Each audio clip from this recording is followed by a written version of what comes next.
Hello everyone, विद्वान में आप सभी का स्वागत है। पैसेज प्रैक्टिस की सीरीज़ चल रही है, इसकी प्रैक्टिस कीजिए।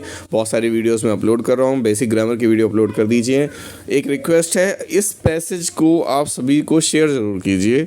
मेरे जितने भी स्टूडेंट्स इसको देख रहे हैं या मेरे जितने भी दोस्त इसको देख रहे हैं, प्लीज़ इसको शेयर कीजिए ताकि और लोग भी मुझसे कनेक्ट हो सकें और लोग भी इसका बेनिफिट उठा सकें। तो आप शेयर ज़रूर कीजिए। My dear students, my dear friends, अगर आपने चैनल को सब्सक्राइब नहीं किया तो सब्सक्राइब कर दीजिए। आज हम करेंगे पैसेज। ये मेरा सेकंड लेक्चर है।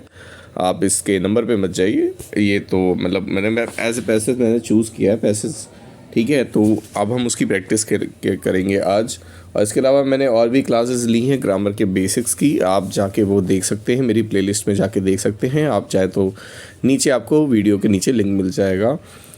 और आप सभी लोगों से ये रिक्वेस्ट है कि आप इसको पहले अच्छे से पढ़ेंगे पैसेज को, और पढ़ने के बाद आप इसके एमसीक्यूज़ खुद लगाएंगे और उसके बाद फिर मैं ऐसे करवाऊँगा। तो वीडियो को पॉज करके आप इसको पढ़ लीजिए। मैं एक बार इसके सारे स्क्रीन्स दिखा देता हूँ कि क्या क्या हैं, सारी स्लाइड्स दिखा देता हूँ इसके। तो ये हमारी पहली स्लाइड है, उसके बाद ये हमारी दूसरी स्लाइड है, उसके बाद ये हमारी तीसरी स्लाइड है, और ये हमारी है चौथी स्लाइड। तो आप इन चारों को अच्छी तरीके से देख लीजिए, इनका स्क्रीनशॉट ले लीजिए या फिर इनको एक बार अच्छे से पढ़ लीजिए। आपको मैं समय दे रहा हूँ, आप वीडियो को पॉज कर लीजिए, जितना समय लेना चाहते हो उतना ले लीजिए। और उसके बाद फिर मैं आज कुछ टिप्स भी दूंगा कि किस तरीके से पैसेज सॉल्व किया जाता है। उसकी टिप्स आप ज़रूर लेकर जाएँ वीडियो के एंड में, और इस पैसेज को मैं सॉल्व करके दूंगा। टिल देन ये भी चेक करना कि आपके कितने मार्क्स आ रहे हैं। तो अभी थोड़ा सा समय लीजिए और इसको पॉज कीजिए।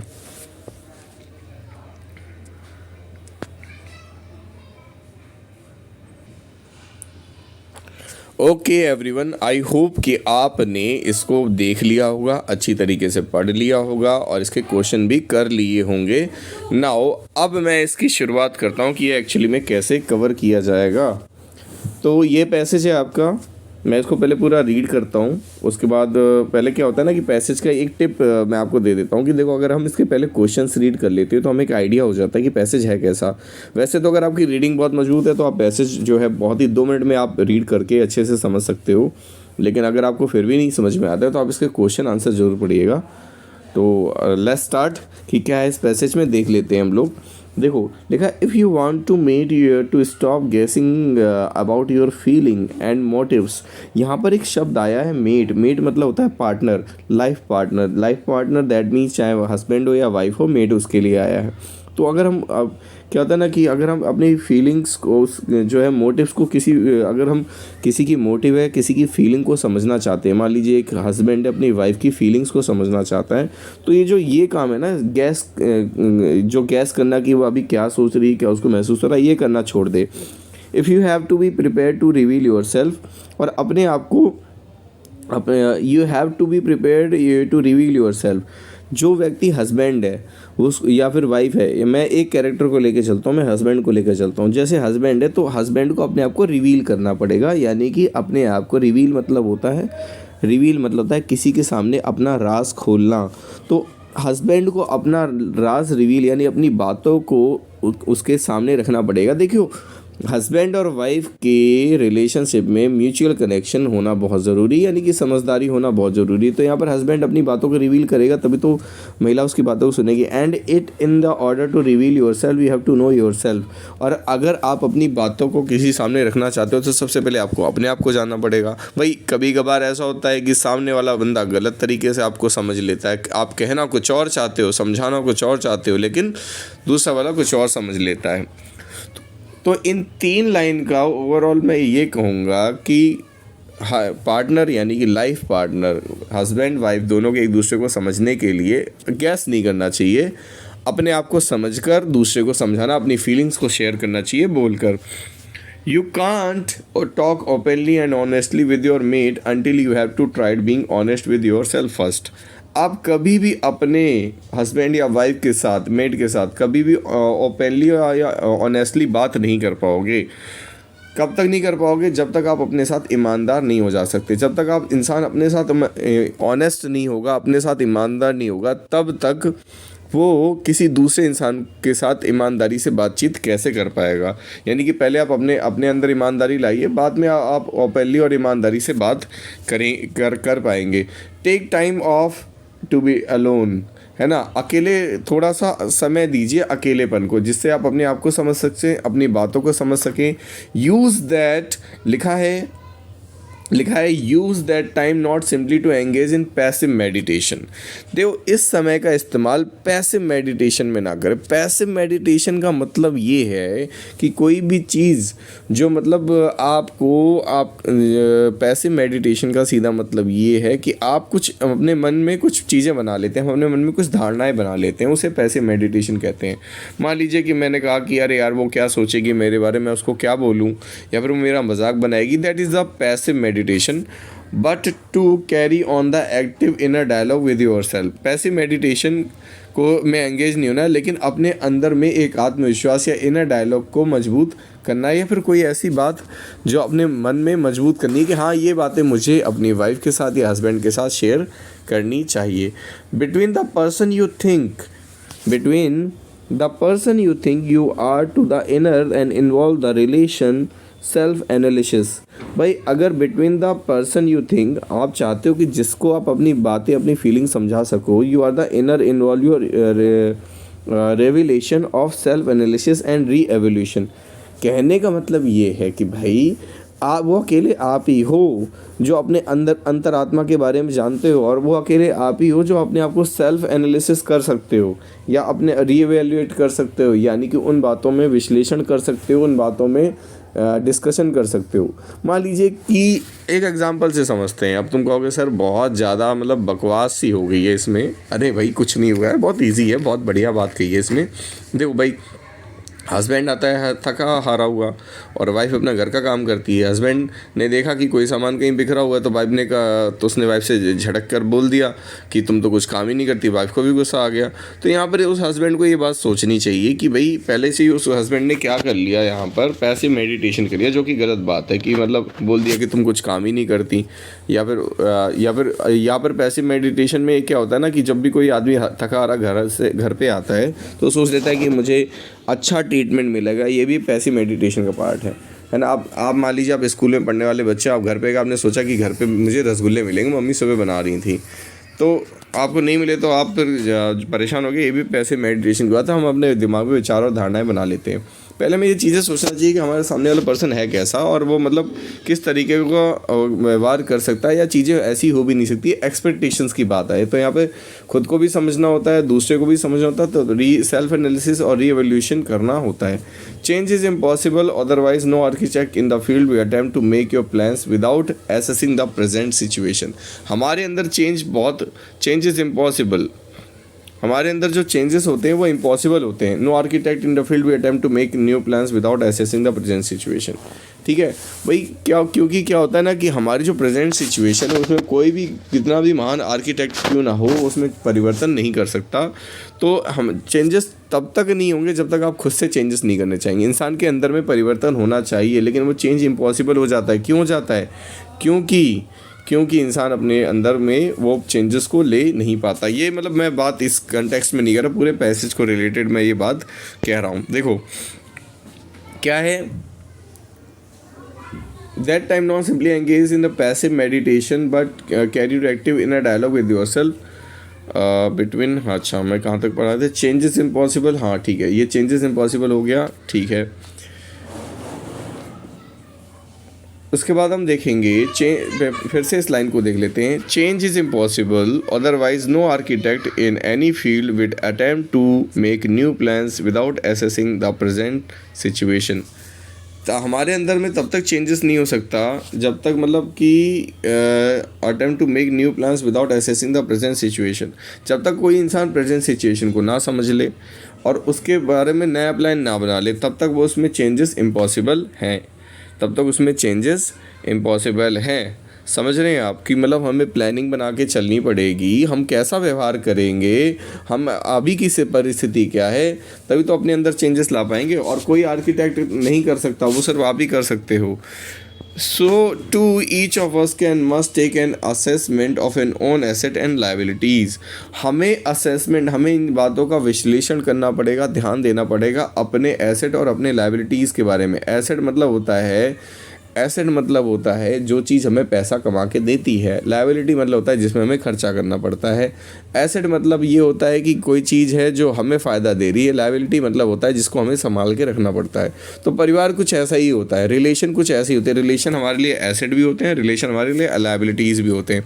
तो इसके अनुसार हमें क्या, हमने आपको एसेस करना पड़ता है, यानी कि अपने परिवार, अपने संबंधों को बचाने के लिए हमें एनालिसिस, हमें अंतर्मन में विचार करना पड़ता है। यहाँ पर हमें कोई गैस नहीं करना होता कि मतलब यही होगा आगे चलकर।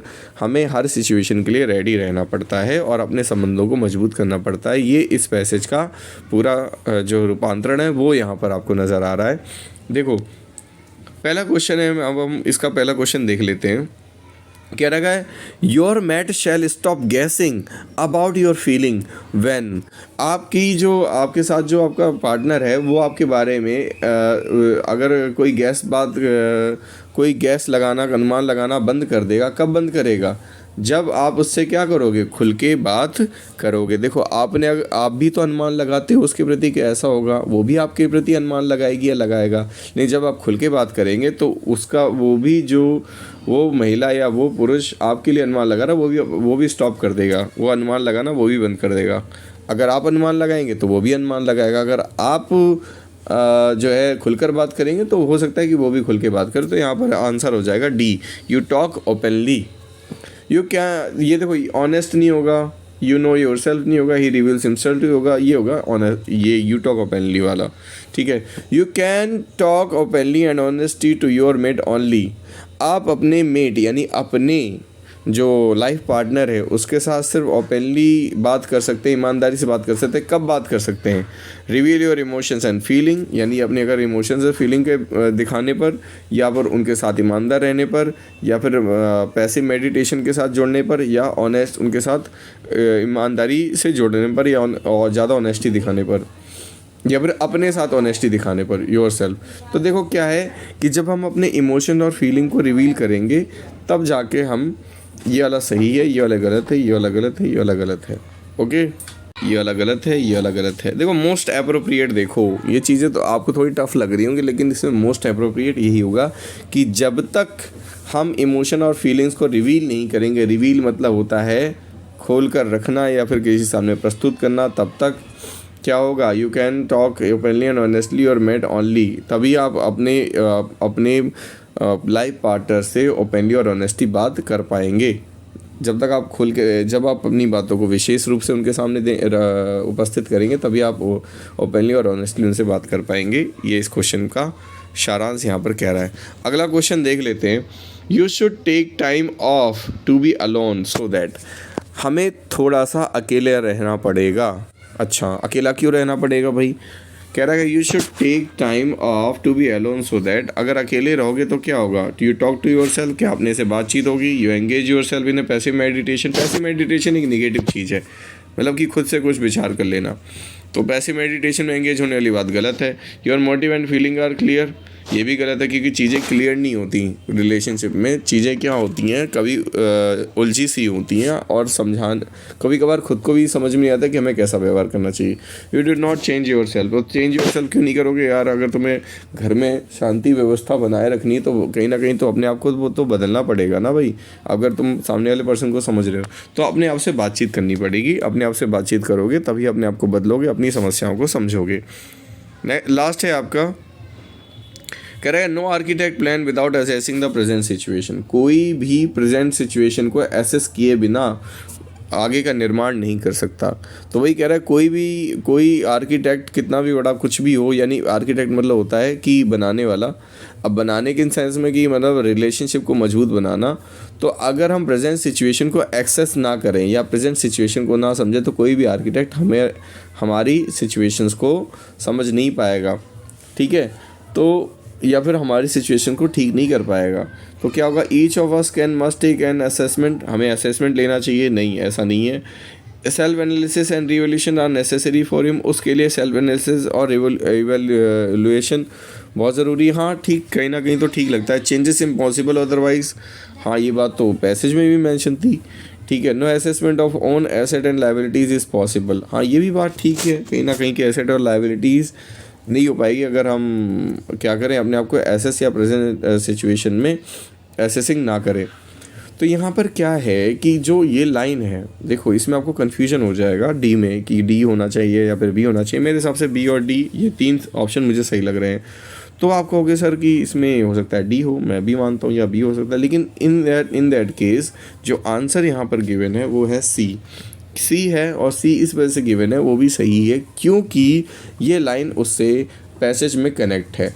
मैं पैसेज के मामले एक बात कहता हूँ कि इसमें क्या होता है ना कि हमें अपने भावनाओं में नहीं जाना होता, हमें ये देखना होता है कि पैसेज के अकॉर्डिंग हमें चलना होता है। अब हम करते हैं कुछ इंपॉर्टेंट टिप्स की बातें। तो टिप्स नंबर 1 क्या है? नंबर 1 टिप है आपके लिए कि आप पैसेज को रीड करने से पहले, अगर आपको पैसेज नहीं समझ पा रहा है तो आप उसके क्वेश्चन आंसर रीड कर लीजिए, पहली टिप है। दूसरी टिप क्या है? दूसरी टिप ये है कि आप उसको रीडिंग कीजिए, है ना। रीडिंग करने में मतलब कि इतना डीप रीडिंग नहीं करनी है कि जिससे कि आपका समय बर्बाद हो। दूसरी टिप ये है। तीसरी टिप ये है कि not follow your emotions, stop just thinking your meditation.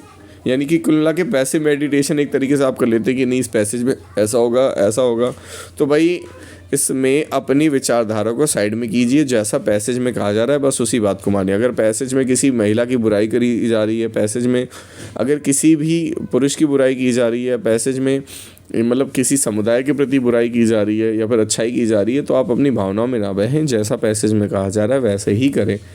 हमें अकॉर्डिंग टू द पैसेज चलना पड़ेगा, according to the passage. Fourth point ये है, फोर्थ पॉइंट क्या है, लेस टाइम, आपको कम से कम समय लेना है पैसेज में। और पांचवा पॉइंट ये है कि अगर आपको कोई क्वेश्चन नहीं समझ में आ रहा है तो एक काम कीजिए कि मतलब ऑप्शंस पे ज़्यादा ध्यान दीजिए, तो ये हो जाएगा। अभी फ़िलहाल में CBSE टर्म 2 जो चल रहा है उसमें राइटिंग का पोर्शन है, अभी कुछ पैसेज में डालूंगा जिसमें राइटिंग का सही ध्यान दिया जाएगा कि कैसे मैं उसमें पोर्शन मेंशन कर दूंगा कि कैसे आप राइटिंग को मजबूत करा के आप किस तरीके से आप आंसर दे सकते हैं, 1 लाइन 2 लाइन में बढ़िया आंसर दे सकते हैं आप। तो ये सारी चीज़ें हैं। ओवरऑल ये पैसेज मैं करवा रहा हूँ, आप इस प्रैक्टिस ज़रूर कीजिए, इसकी अंडरस्टैंडिंग को मजबूत कीजिए। अंडरस्टैंडिंग मैटर्स, अंडरस्टैंडिंग बहुत बड़ी बात है, understanding matters all over the final में मैं ये बात समझाऊंगा कि इसमें अंडरस्टैंडिंग मैटर्स की अंडरस्टैंडिंग मैटर करती है। समझ रहे हैं आप? अंडरस्टैंडिंग मैटर करती है, तो अंडरस्टैंडिंग के लिए और रीडिंग के लिए बहुत ज़्यादा ज़रूरी है। आशा करता हूँ आप सभी को ये वीडियो अच्छा लगा होगा। आप सब्सक्राइब जरूर कर दीजिए, शेयर जरूर कर दीजिए। बहुत बहुत शुक्रिया आप सभी का, धन्यवाद।